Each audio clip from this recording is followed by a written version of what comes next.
treatment processes are what has allowed societies to exist. If we were not cleansing this water at this point to put back out into receiving waters, it would be pretty catastrophic.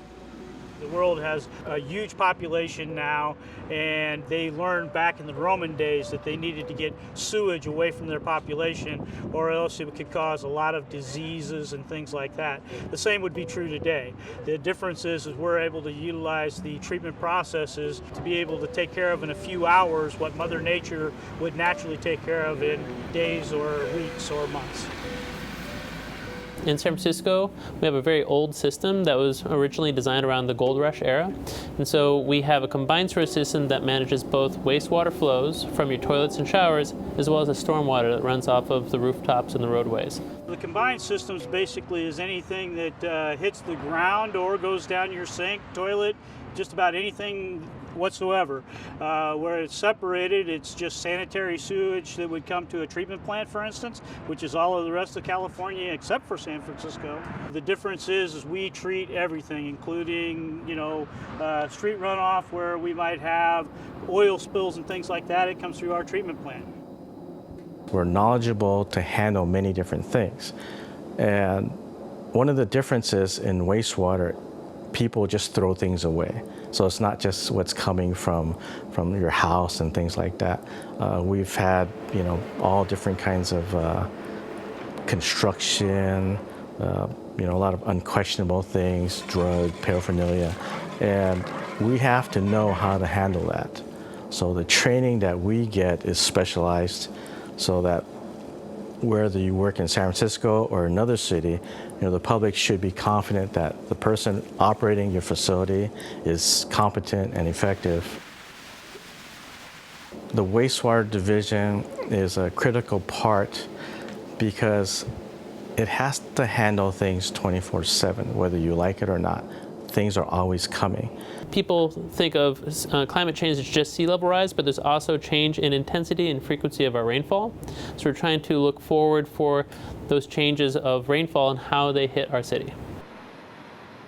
The weather pattern has changed a little bit, so we have a little bit more water when there's rainy seasons, and it comes a lot quicker. The system could get overwhelmed quite quickly.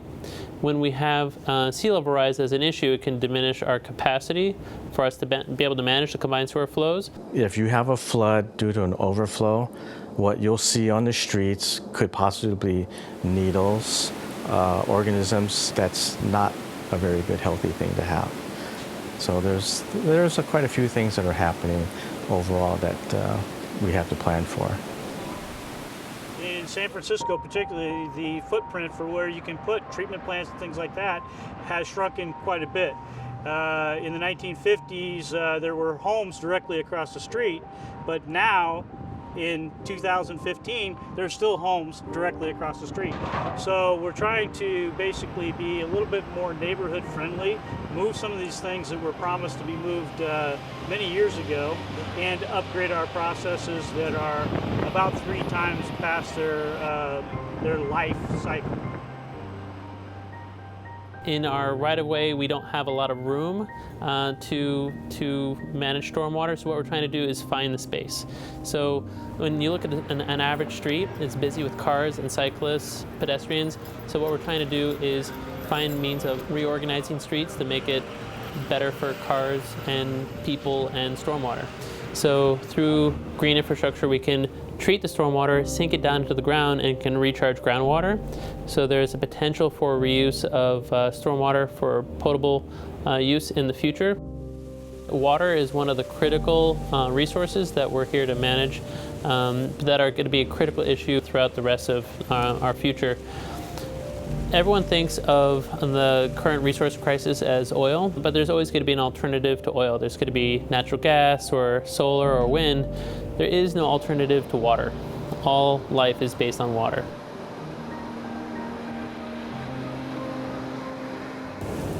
We have been doing things in the city the same way for probably as long as the city's been here. Instead of just thinking about how to get rid of water as quickly as possible. You're rethinking the role of water in the city, and you think about, is this water a waste product or a resource? And when you turn that question in the other direction, it creates much more interesting design outcomes that meet many more benefits.